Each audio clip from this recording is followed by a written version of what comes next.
Through the Gates is produced under the support of the Coloradans for Responsible Wildlife Management to enhance, promote, and defend the North American model of wildlife conservation and responsible wildlife management. That's our mission. We're engaged in fighting at every level so that wildlife management remains science-based and conservation continues to work for our wildlife. To learn more and join the movement, visit SaveTheHuntColorado.com. The North American model of wildlife conservation is the greatest conservation model in the world. It's a success story that should be shared and celebrated because everybody is a part of it. We got another update from the Mile High Hunt Fish Expo. We're with Viking Armament out of Montrose, correct? We're at Grand Junction. Grand Junction. And so we got Grant Gillespie, who's the general manager of Viking Armament. And Grant is a big game hunter. Also a sportsman on a variety of different levels, travels a lot of places. Yes, sir. And you guys aren't really partners with Dillinger, but you're connected deeply with Dillinger, correct? Yeah. Aaron DeRose, majority owner of Viking and the owner of Dillinger. And then he also owns the other company that Garrett is involved with, the Konings company. Okay. So, yep, that's how we're all intertwined. Okay. Well, give a little bit of a background of who you are, how you got into this, and why you got into this, and then we'll get into some of the grassroots stuff over the course of the next quarter hour or whatever. Yeah, absolutely. So, yeah, as far as the company wise, this is going on my 6th year with the company, and honestly, 6th year as a company itself. We took over the company from a previous owner that tried to kind of do it as a startup and essentially failed at it. So company-wise, we're only about 6 years old, and I mean, my whole life I've been in the hunting and shooting industry, and this just kind of took it to the next level. I've always wanted something to do in the industry. With my brother and I, with Garrett and I, how into the hunting we've always been. It's always been a thought of ours, whether to guide or outfit or pursue the industry in other ways. But this kind of came together as a really cool outlet for myself to be in the industry and do what we love and just be a little bit of a voice in certain things that need people to be a voice like yourself. You bet. So you do a lot of long guns. A lot of long guns. Long range guns. Yes, sir. You do a little bit of AR platform. Yep. Not as much as what you used to, or the business has gotten away from that. Yeah, so the business started solely really on AR platform stuff. I didn't know a whole lot about ARs. I knew more about long guns than ARs, bolt guns. And with the type of hunting we like to do, it's mainly involving a bolt gun. And so I kind of veered the company away from the AR spectrum into the long gun realm. And as far as the long guns, I knew how to shoot them as good as anybody, how to use them as good as anybody. But as far as when it came to the in-depth building of the guns, I obviously didn't know as well. So we brought on board who is now our gunsmith, Jeremiah Greenfield, a little over 4 years ago. And so he's the one that does all the fine print as far as the chambering, threading, all the heavy lifting on the builds. So somebody could come to you and say, I want to do this and I want it in that caliber, and you turn around and build that gun for them. Yeah, so our MO is fully custom. We want to build the gun to where it's specific to your application, what you're hunting, whether it's for children or, something with a little less recoil for your wife, or if you want a big boomer to go, shoot long range cross canyons at elk, we can do that too. And what's the most common caliber? I would say right now our most common stuff is the PRCs, the 6.5 PRC, 7 PRC, and 300 PRC. Yeah. What's the reason behind that? Awesome factory ammo out there for them, and they're gaining traction in the industry to where they're the most spoke about calibers at the moment. So people want what's new and what's latest, and that's kind of what it is. And so just for somebody that doesn't really know, and they heard about 6.5, I mean, you got Creed bores, and you got was it Grinnell or Grindels? Grindels. Yep. What's the difference between? I mean, it's the same caliber. Yep. But the application is quite different. Yeah. And the versatility is quite different. Yeah. Different efficiencies in the round. Different weights. The 6.5 PRC outperforms the Creedmoor by a lot just due to its case capacity. It outperforms the Creedmoor pretty good. As far as the 6.5 Grindle. We do a lot of Grindles, but it's off of our AR-15 platform. It is. Yep. Right. So that's a really cool option on the AR-15. We don't do any AR-10 style stuff, so we can't do any of the semi-auto Creedmoors. So the Grindle is a really good round, you know, for that round. And is that a good all-around round, or is it kind of the mid-upper? The 6.5 PRC, awesome all-around round, and you know, a good mid-upper as far as something that if a guy comes to me and they're like, man, I still want to kill an elk, but my wife and my 12-year-old's going to be shooting this rifle, the 6.5 PRC is a great bet because low recoil, but still has enough knockdown to do the job very well, even at further distances on. And the ammo becoming more and more prevalent as well. Very available, and there's a lot out there for it. Is it? Yep. Then most people, when they come to you, they want to turn around and do a tactical type stock, or they want regular bolt action looking guns. You see some of them sitting behind us, but yeah. I mean, what's the draw to turn around and come to get a custom gun? So the chassis systems are what we started doing a lot of about 4 or 5 years ago. We still do a lot of stock rifles too, but the chassis are what we do most of, just due to the versatility of the chassis system. They have the folding adapter. As far as on the chassis here, the folding adapter, they have integrated Arca Swiss rail along the bottom of the whole chassis, integrated bubble level on the back to check your level. They're all ambidextrous, so you can swap left or right-handed depending on what you're shooting. And then they also have the M-lock capability to attach things on the fore end, adjustable mag latch, no slop in the magazines, and also very lightweight. Very, very lightweight. And this is made out of? Magnesium. Magnesium. And so, detachable magazine. Yep. But for people that don't know, detachable magazine on the bolt gun is different than the detachable magazine on an AR style. Yes, correct. These type of guns are not affected under the current new legislation that Governor Polis has signed of Senate Bill 003. They are not. It's detachable magazine bolt guns, single fire at one time. Yes. Open it up, load it again. Correct. One time. Correct.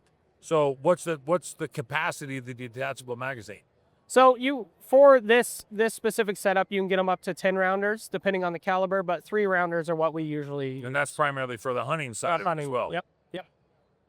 And so somebody comes in and wants something like this, they could put that on any custom piece that you have, or if they have something they just want to restock that they've already got that's made, factory made, they could do that too? Yeah, so the most common industry standard for a barreled action is a Remington 700 clone. That's kind of what started the whole custom industry.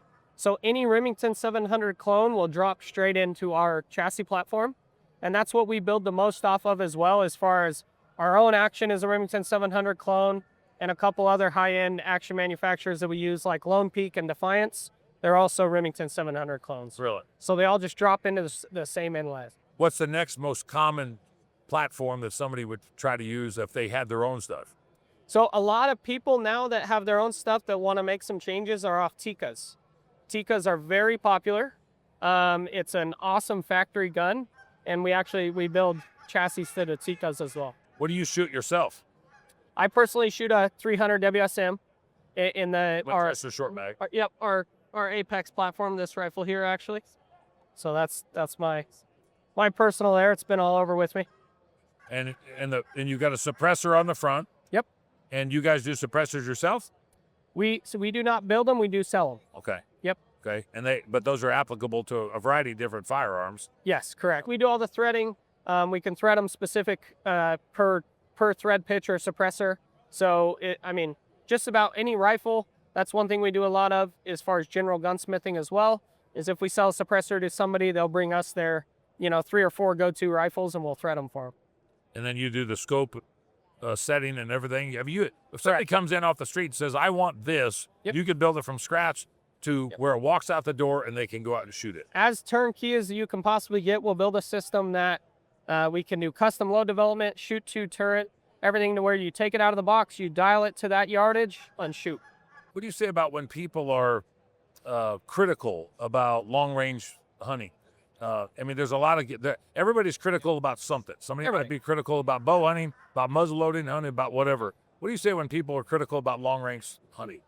So it's one of those deals that I hate when companies advertise the 1,000 yards out of the box or a mile out of the box, whatever. it's something that, yes, the gun is capable, but even the shooter, even myself doing it as much as I am, there's so many different factors that come into play when shooting long range. You know, wind, different temperature effects, where you are, elevation. There's so many things that come into play in long range shooting. And the archery thing, I really struggle with the amount of animals that get wounded, guys carrying around a bow. Long guns are going to be the same thing, because a guy will spend the money, they'll buy a gun, and they'll think they can go out and do anything in the world and shoot an animal at 1,200 yards. And to me, it's not right. Right. It is not correct. Right. They still need the time behind them, and the person running the gun still needs to know how to use it. We have a lot of customers that the rifle is very, very capable, but guys will call me and they'll be like, man, I just want a nice gun that I can be confident with, but I will never shoot over 500 yards just because it's not something I'll let myself do. What piece of advice would you have for somebody that's looking to get into a gun, custom-made gun for a specific purpose? What do they do before they come talk to you, or what do they do just to get the information from you? You know, definitely do a little bit of research. The most common question that I'm going to have when you call me or Jeremiah or one of the other guys in the shop is application, what you plan on using it for, and then what you really want out of the rifle. Definitely do a little bit of research on calibers. There's so many out there. It's more than one way to skin a cat. Guys can kill elk with 6 Creeds. Guys can kill elk with 338s. It just is personal preference and shot placement. So as far as getting a hold of us, there's a lot of ways to get a hold of us, whether it's on the website, vikingarmament.com, shooting us an email, or just giving us a call from the number on the website. But we can walk you through step by step, kind of where to start, what we recommend for caliber, application, whether you do have that 12-year-old or your wife's going to be shooting it, or you're just a guy that doesn't like recoil, or somebody that, like I said, wants a big boomer, wants a 338, and we'll walk you through the process step by step and make it specific to you. Barrel length, barrel twist rate, contour of the barrel, different chassis systems, different length of pull. You know, a guy that's 5'3" is going to be probably shooting a different length of pull rifle than a guy that's 6'8", so we can customize that to you as well. So yeah, just definitely doing a little research or reaching out. And you got stuff a guy could come pick up and touch and feel and fondle that's never been around any of the stuff. Yeah. That he understands what you're talking about, but he's never touched it.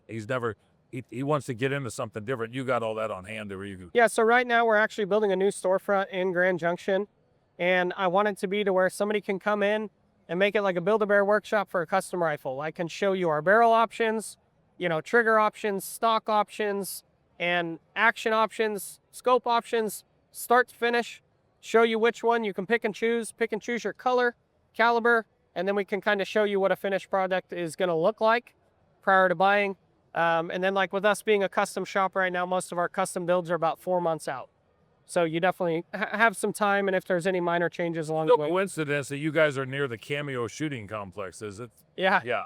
Yeah, it makes it very, very nice. Jeremiah shoots every rifle that he puts in his lathe, he shoots, or myself or one of the other guys, and we shoot at the Cameo complex, and it's a phenomenal facility.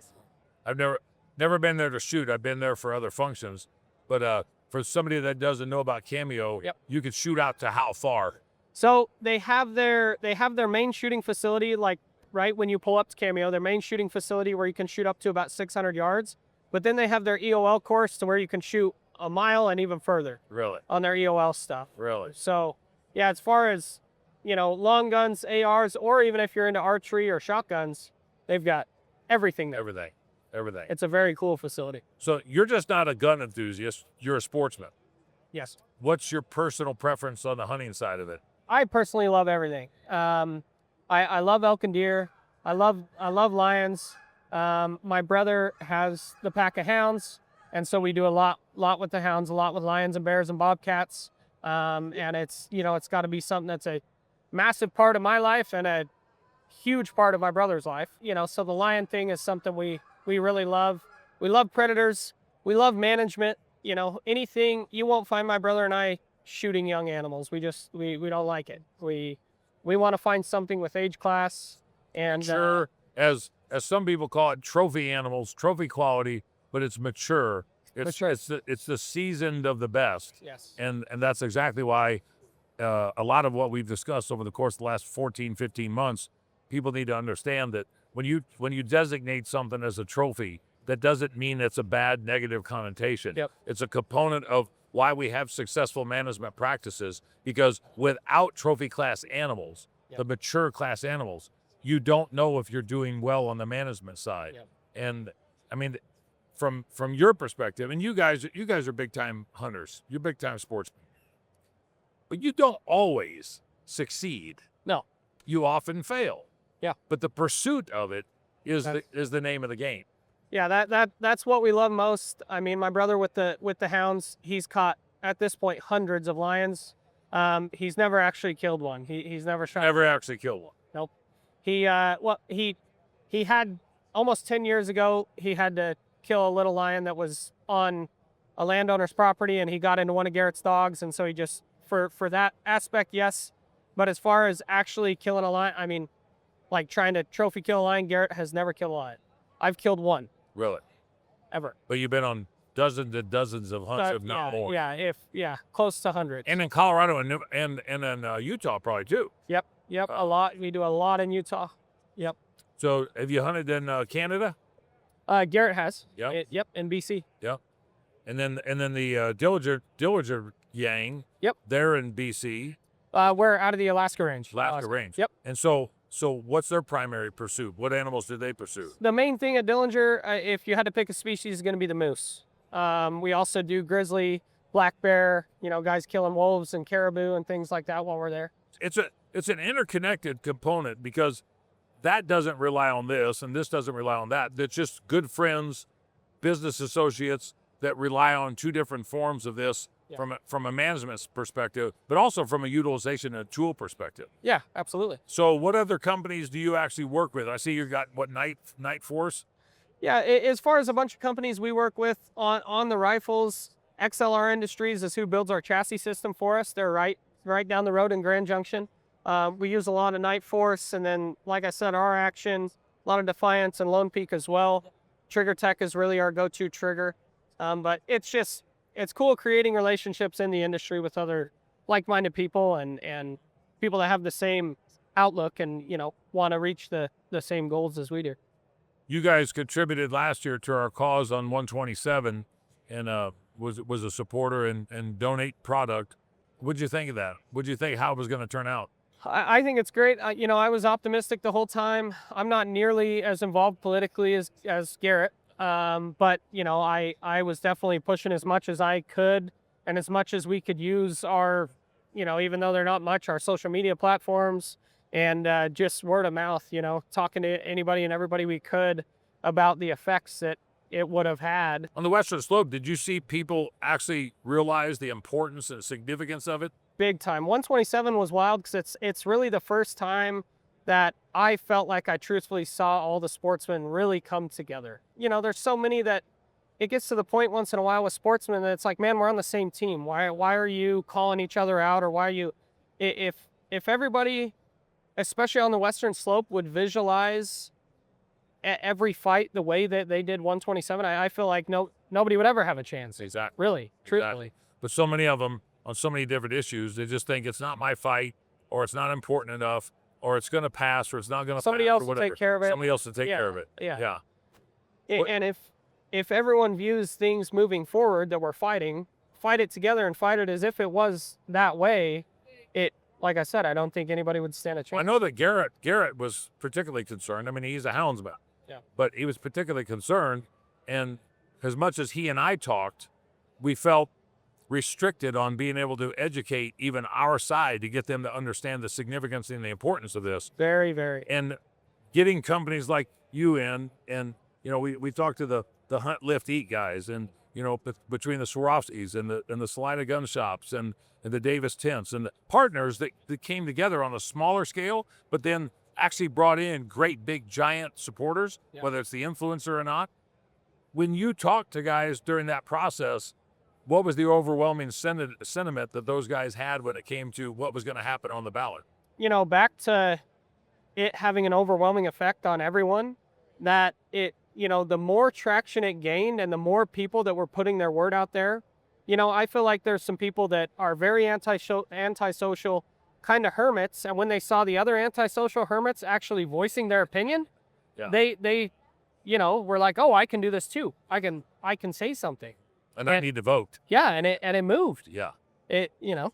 But you see the same thing on firearms. Yeah.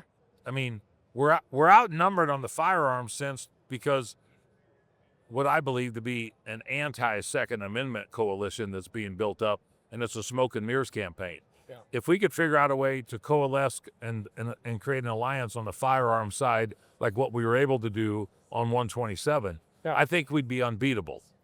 By far. The problem that we see, at least on my perspective, is getting people to understand the significance and the importance of making sure that your vote counts, making sure that you know your legislator, and making sure that you don't speak out of turn when you just want to turn around and hear yourself speak. We created a consistent message. I think the firearm industry could learn a lot from what sportsmen and women did in Colorado in 2024. Yeah, and if you look at it from from an overall perspective, there's way more people that own a gun and have a gun than people that hunt. Yes. And when you see the wave that can come when people get together in the hunting community, the wave that, overall people that just own a firearm, it could have a massive effect. If you want to support a company that supported the efforts to defeat Proposition 127, then you need to support Davis Tent. Davis Tent has provided quality canvas goods for outdoorsmen for the last 50 plus years. For more information, go to davistent.com. If you want to support another business that was instrumental in helping us defeat Proposition 127, check out Salida Gun Shop. Salida Gun Shop in Salida, Colorado provides quality products, expertise, and knowledge from individuals that actually do what they sell. Go to salidagunshop.com. Listen to the advice of Cameron Haynes and support companies that are supporting your cause and your efforts. Minturn Anglers is one of those companies. Minturn Anglers provides product and fishing excursions in Colorado and are second to none. For more information, go to minturnanglers.com. Your firearms are not available anywhere else but from you, correct? Correct. Yep. Right now we have no dealers. It's just us. It's buy and direct. We ship all over. And obviously our storefront in Grand Junction. We do plan on having more dealers soon, just because we're finally getting to the point capacity-wise where we can have other dealers and still hold the quality standard that we have now. If you had a piece of advice for somebody that wanted to get into from a regular manufactured firearm and wanted to up their level of engagement or their accoutrements, what would you give them? What piece of advice? So the biggest piece of advice when jumping into the custom gun industry is like I said, the research on knowing what you want. One massive question that leads me to that people ask us all the time is what sets you apart from just a standard factory rifle or a factory company over the counter. Is a massive thing is obviously the quality of the product and the accuracy you're going to get out of the product, but also the customer service, where we're never going to turn a customer down if they're having a problem with their equipment. One thing I heard earlier at this show was a large company in the custom gun industry, actually, their customer was having a problem with one of the accessories on the gun, and they essentially told the customer when they called them, oh, that's not ours. Although we put it on for you and we made sure everything was fine, that's not our problem, sorry. Whereas we're going to do as much as we absolutely can to help you out, help you get the problem solved. So customer service is one thing that we want to make sure that we uphold, to the highest. And so I got a question for you. You get a gun like this, it's long, it's bulky, but it's lightweight. Yep. Some of the questions that I've been given on some of my stuff that I've got, where do you find a hard case and a soft case for these guns that is regularly manufactured? Is anybody manufacturing those? So we actually have our own hard case that's custom laser cut for the rifles specifically. And then we have a soft case option as well. There are some other companies out there that offer some cool soft cases for them. One really cool feature of all of them, obviously, being able to fold them down, get it into something a little bit smaller that fits better. One thing that, with how much Garrett and I do off horseback and off the mule, right, that we had tried to come up with for years is a good scabbard system for them. So we're actually building, a company out of Grand Junction is building a custom leather scabbard. Leather scabbards, yep. Really? That fits the larger objective and the chassis rifle. Padded on the inside with a flap and all the other stuff? Yep. Really? Yep. That's pretty cool. Yeah, so it turns out pretty good, because especially when you're putting something that precise and that expensive on a horse, you want to protect it. Are you just in the rifle platforms, or do you do long-range pistols? No long-range pistols. We technically, we don't have an OEM long-range pistol. We can absolutely do them. We can build a 14-inch, whatever caliber, say you want to build a 14-inch 6.5 PRC and put a pistol brace on it, we can absolutely do it. But as far as like the mainstream long-range pistols, we don't. So I foresee that this might be the wave of the future when it comes to firearms. For one, people are looking for custom product. They want to be different from the crowd. Yep. I think the long-range deal has kind of taken the shooting industry by storm. Everybody wants to do it. Maybe they won't do it at a competition level, but you hear guys say about extended their range. But when you get into the competition side, that's completely different than if you're getting into the hunting side. Absolutely. Competition is driven by people's want and desire to extend their abilities. Correct. Hunting is trying to be more successful with something that they hadn't been before. Yeah. How much competition do you have versus how much hunting when it comes to the firearms? So our clientele is about, I would say, well over 90% hunting based. Is it? And the competition world is a whole nother world. It's there's not too awfully many people in comparison that shoot competition, but it's something that I think is really cool because it does get people out, and like they have NRL hunter stuff that it's essentially setting you up to be really good at hunting, right? And at shooting. But anybody can go out. It's just like, even if you pick up a basketball and you go shoot a bunch of free throws, as soon as you put somebody on the line in a heated situation with the whole crowd looking at them, it's going to be different. Right. Same thing with the hunting. If you do it at the range and you're like, oh, no problem, but you put a 330 bull in front of you and you have wind and it's, different elements, it changes. So just the time with it is a huge part of it, and just, making sure you're successful. And then also, they talk about trigger time. Yeah. And that's practice for anything. How many people do you know that just historically turn around, taking the gun out of the box, put a scope on it, go out and shoot 3 or 4 times, get it on paper, and then never pick it up again until hunting season. And they might shoot it before they go hunting. Yep.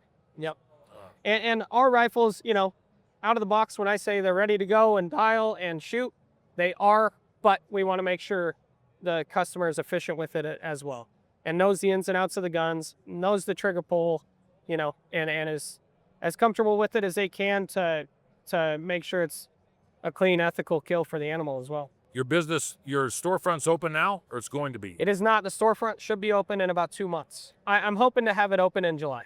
If anybody wants to find out more information about Viking Armament, where do they go? So VikingArmament.com.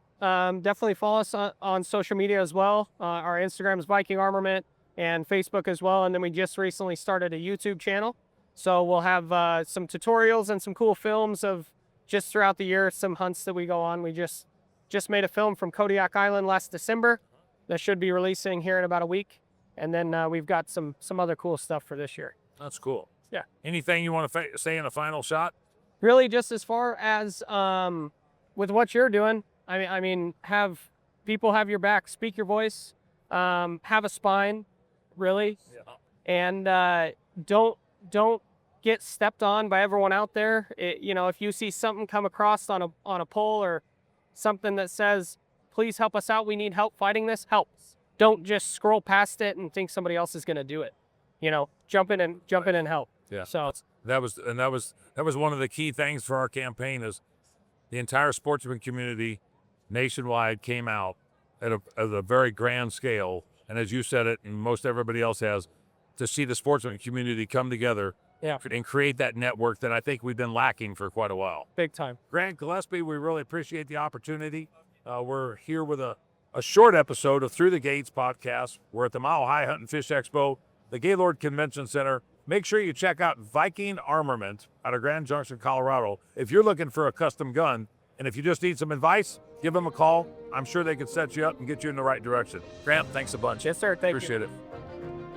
Thanks for joining us for this episode of Through the Gates. For more content like this, make sure that you like, follow, and subscribe on all of our channels.